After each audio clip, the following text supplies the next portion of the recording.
Assalamu alaikum wa rahmatullahi wa barakatuhu. Babban jirgin nan na dakon jirage wanda ake cema Porto Avion, wanda sunan shi Abraham Lincoln.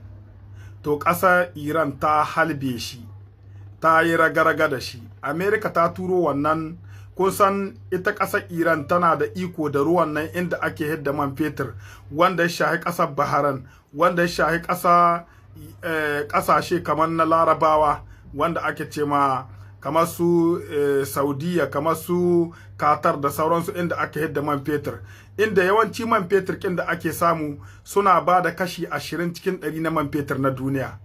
To America sai ta turo wannan jirgi Porto Avion wanda ake cema Abraham Lincoln. To yau ƙasa Iran ta buge wannan jirgi. Ƙasar America ta ce wannan jirgi dai nata babu wani makami da iya wulga kan shi. Babu wani makami wanda zai iya wulga kan wannan jirgi bale har ya buge shi. To yau fa ƙasar Iran ta samu misulukka, ta buge wannan jirgi. An turo shi ne domin ya sa da ƙarhi a buɗe wannan hayya ta hidda man fetur. To kuma kun gani a nan wannan wuri shi kuma desan ne an kai na jirage. Da aka yi desan na jirage, aka yi hotannin jirage kamar hilin jirgi, kamar jirage ne. Sai ƙasar Amerika da ita da ƙasar Israel suka yi ruwan bumabumai bisa wannan wuri. Da sunan sun ɓata jiragen ƙasar Iran, da sunan sun ɓata misulka na ƙasar Iran.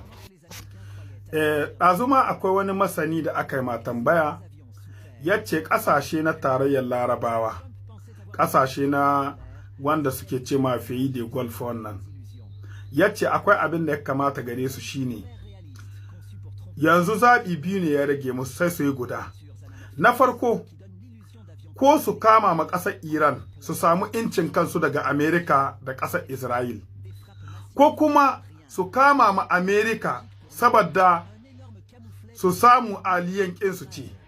To yace wannan kuma idan suna son incin kansu, to dole sai sun kama ma ƙasar Iran. Idan suka kama ma ƙasar Iran, to Iran in ta samu incin kansu ma za su iya kora Amerika daga cikin ƙasashensu. Saboda wannan ƙasashe duka zagaye da ƙasar Iran duka akwai baz wanda suke na American ne, wanda kuma sun gina su da kuɗi masu tsada, kuma Larabawan suke biyan wannan kuɗaɗai, Larabawan suke biyan duk wani abin da ake ciki wannan baz militar.